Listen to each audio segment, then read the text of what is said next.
Have you ever wondered how to tap into the magic and power of Nik Software like a pro?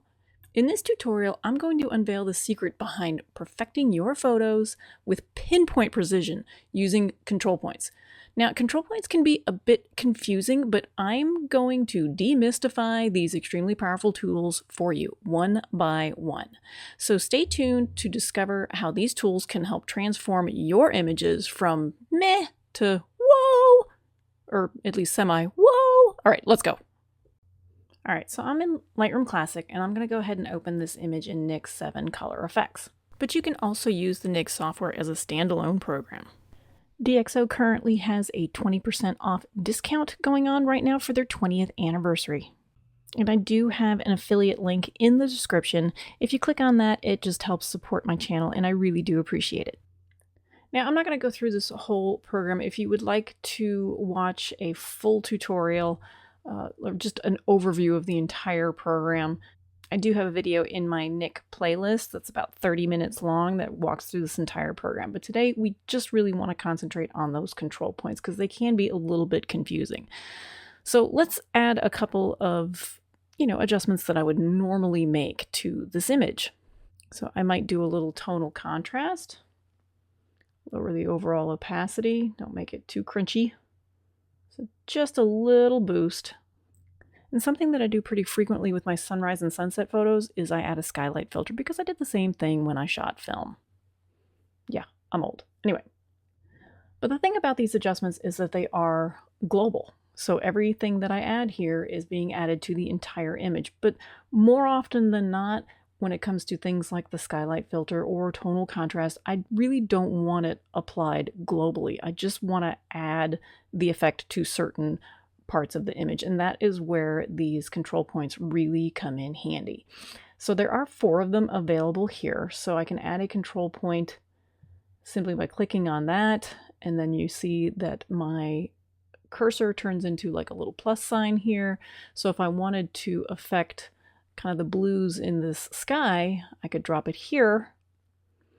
And what it automatically did is when I drop that, it basically took the effect out of the rest of the image. So if I click on this mask here, you can see that is where I added the control point. So when you add a control point, you're telling Nik that you want to add this effect to this particular area. So if I wanted it in the sky, that's where I would put it. If I wanted it in the clouds, I would bring it over here. So that's typically what I do, is I do want it in the clouds. Now, the circular form of control points is what we've been used to for years and years with the Nik suite, but now we have some extra abilities with these control points, which is awesome. So you can drag these out. I find it best to do these adjustments to see what is being affected with the mask turned on. And then, of course, every control point has opacity, luminosity, chrominance, and diffusion. So the diffusion is going to be how soft that transition is. So if I want it very, very harsh transition, like a solid line from here to there, take the diffusion down. Or I can drag it up to make a nice soft transition. Now keep in mind that when I do that, it is affecting things outside of this circle, which you can see right here. If I wanted it to be, I tend to not like to use these small selectors here, especially if I'm on my laptop. I've got a little 13-inch laptop and those things are wicked tiny. So I come over here and use the same exact sliders within this panel. So I can drag the luminance down and you can see the control point being affected pretty significantly with this. So when I drag it to the left, it becomes a little less specific to where I dropped that point. Let me drag the luminance back to the right. So if I drag it to the right, it's becoming more specific, more selective. Does that make sense? So that's what when I say color selectivity here, it's becoming more selective for where I drop this. And that will change if I drag it. So if I drag it over to the mountains in the foreground, it's becoming more selective towards those deep tones of my foreground mountains. Versus if I bring it up to my sky, now I'm just dealing with the rays and the backlighting of the clouds right here. But if I want it to be less selective, so just kind of a broader area, softer transition, double click on that, it goes back to 50%. And I can do the same thing with Chrominance, all right? So dragging it to the left kind of makes it just grab the whole area, less specific to where I drop that control point. And again, dragging it to the right, more specific to where I drop that control point. So when I turn the mask off, okay, so where I'm dropping it right here is being very specific to this color tone here, which is kind of like a yellow, grayish, bluish mix right here. And you can see when I drag it and hover over different areas that that changes. Okay, just for the sake of simplicity and being able to really see these changes, I'm going to go ahead and add a bleach bypass. Not something I would normally do to this image, but it just makes everything very easy to see. All right, so let's talk next about adding a control line.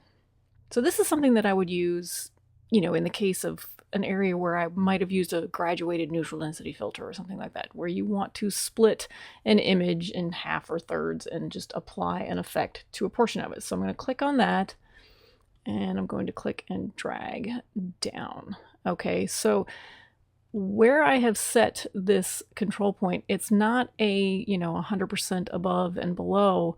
It really has to do with where I have set this down, where I have clicked in the image. So you can see a very big difference when I click on the highlights in the clouds versus the shadows in the clouds. So it's not just everything above and everything below. It also is very selective as far as the tonal values and the color values of where you are putting that control point. Okay, so I can make this smaller. The transition is what I'm talking about here, the transition.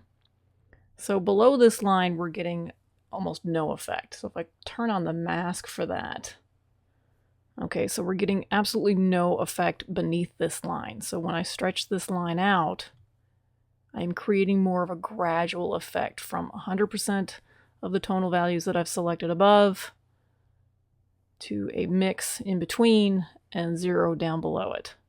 This is the type of control point that I would use when I have a nice clean horizon line, or I'm dealing with architecture or something like that where I need a nice straight line across my scene. Okay? I can change the overall opacity of what that control point is affecting, which I can't really see with the mask. Turn that off. So there's the overall opacity. All right, so let me bring it to 100. And again, I can constrain this by dragging the luminance to the right and the chrominance to the right, just like I did with the circular control point. So not all of the same options. I don't have the diffusion listed here because the diffusion is this line instead, okay? So I know that this little mask icon is a little bit annoying to kind of keep coming back down to. This is the same thing right here. I can click on that and just turn on the mask for the entire filter effect. With this little menu right here, I can either reset the filter and keep the local adjustments, or reset the filter and delete the local adjustments that I just made, or copy the local adjustments, which is kind of nice. So if I wanted to copy these local adjustments and apply them to the skylight filter or the tonal contrast filter that I did up above, you can do that as well. And if I wanted to duplicate this local adjustment, that is the little button right next to the invert. So I've got the ability to invert this local adjustment, so I can flip it. Boom. Now it's the foreground and it's ignoring most of the sky. And I can also duplicate it. Okay. If I really like the effect of something, I can duplicate it. So I'm going to go ahead and delete that. Oops. Invert that back. Okay.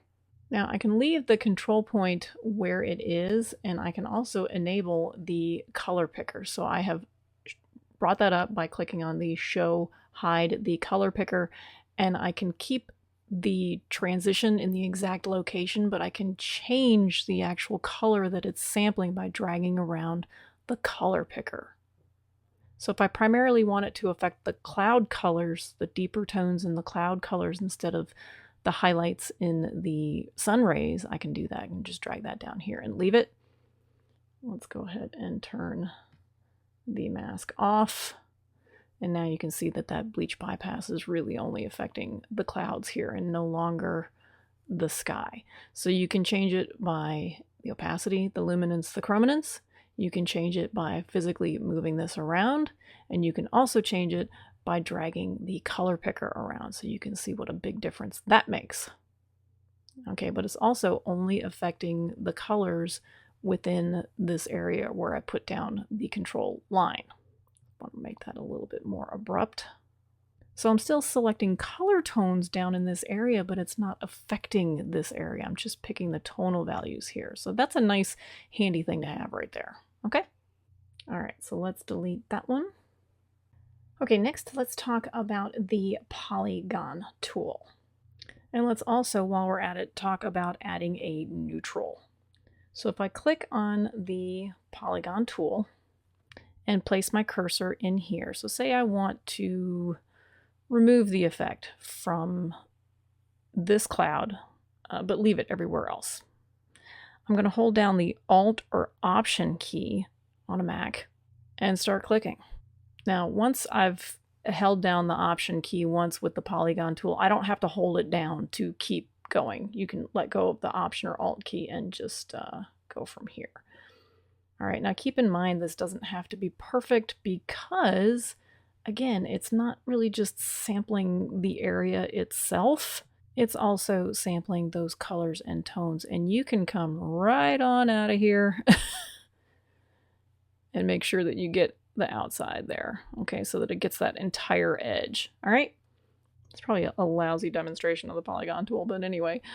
So by holding down the Alt or the Option key, I have done the reverse of what the other ones did. By placing a control point down without the Alt or Option key, you're saying, please apply it here and remove it everywhere else. If I do hold down the Alt or Option key with that first click, I'm saying, please remove it here and let it stay everywhere else. Very critical point right there in understanding your control points. All right, so we've got a few more options here with the Polygon tool. So we've got, again, we have our opacity. So if I drag that to the right, I'm kind of removing the effect and leaving it full at 0 there. Okay, same thing with luminance. If I drag that to the right, you can see how it's getting much more specific about its selection. Let's check the mask. Very specific. Okay, let's bring that back to 0 or 50. Same thing with chrominance. All right, so very, very color specific right there. And then we've got feathering. So if I drag the feathering to the right, it's going to make a softer transition. Let's turn the mask off so you can see that here. It's not nearly as abrupt from the inside to the outside. So let's drag that to the left. You can see with feathering at 0 how I have basically a solid line right there, which, you know, can come in very handy, especially, you know, when you're dealing with things like architecture. Very handy. So in this case, I would want it to be a little bit less abrupt of a change. Okay, and same thing that we did with the line, the control line, is I have the ability to maintain the, let me click that on there. Okay, so to maintain the actual selection that I've created here, but I can change the color tone that is being affected. So I'm going to turn that on. So now that's on. So now I can drag this around. Okay, and I can even drag it outside. All right. Very hyper specific abilities with this. I guess that's why they call them control points. You can control the heck out of this. All right, and again, we've got the same choices: invert it and duplicate it. All right, which doubles the effect. Okay, so let's turn those off and let's see the final tool. We can add a luminosity mask. Now we had luminance and chrominance available with the other tools. This one is just selecting the brightness values. So this is super handy when you are targeting a sky versus a foreground. So I'm going to click on the luminosity mask, and nothing happens in here until I click on the image. So say I really want to target the sky here with these rays, I'm going to click right about there. Woo! That makes for an odd looking photo. So this one we basically have just one slider available to us here, and that is the overall opacity. So I can drag that to the left and drag it all the way to the right. But we have more choices down here. All right, so this, if anybody's done any black and white processing, especially in the darkroom, you will recognize this as the zone system. So where I put this point is representative of, you know, between zone 5 and 6. Now I can drag these sliders to the left and the right, and I am extending the range of influence. So let's turn that mask on and see that more specifically. So when I bring these together, I'm getting very specific as to where I put this control point. So let me bring it up here, up in that sky. You can see how it's completely ignoring the clouds. So the clouds are in the sky, they're part of the sky, but they are being ignored right now because I am very specific with this control point. And these two bottom sliders here are essentially feathering. So we don't have a feathering option. We have to drag these sliders. It's the same thing. So if I drag this to the left, I am feathering and including more of the darker values. And you can see that in here. Now I'm including some of the clouds and the foreground mountains, and the same thing with the right. Now I'm including some more of the highlight values, and these extend the overall range. And you can actually watch my control point bounce around in my image as I do this.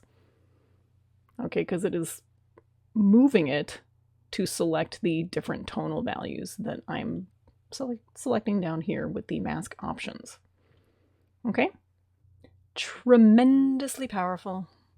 All right, so let's turn that mask off and do a little before and after of that luminosity mask. So that is before, and again, selecting those tonal values to apply the bleach bypass effect to. So let's get rid of that filter and actually concentrate on what I might do with the skylight filter. So in a real world scenario, I would use this luminosity mask for something like the skylight filter. So I probably would like to add the skylight filter to my clouds and bring up the strength.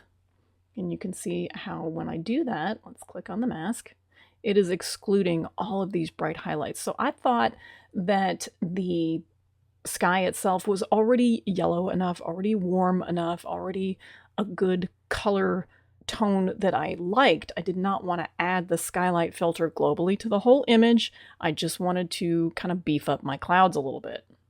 If I want to include more highlights, I can feather this out, or more shadows. So I might include more shadows. All right, oop, and see how it bounced down here? It'll move around on you. Don't forget to chase it.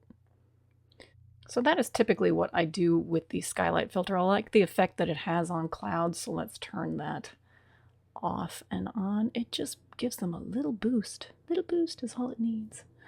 So here is before and after of just the tonal contrast and the skylight filter with some luminosity masks or other control points. Okay, so these control points that we've learned about today, they work in Silver Effects, they work in Sharpener. All of the other Nik programs have these control points available to use. So when I want to sharpen an image for sharing on the web or for print or something like that, I almost universally never sharpen my skies. There's no reason for me to sharpen an open sky.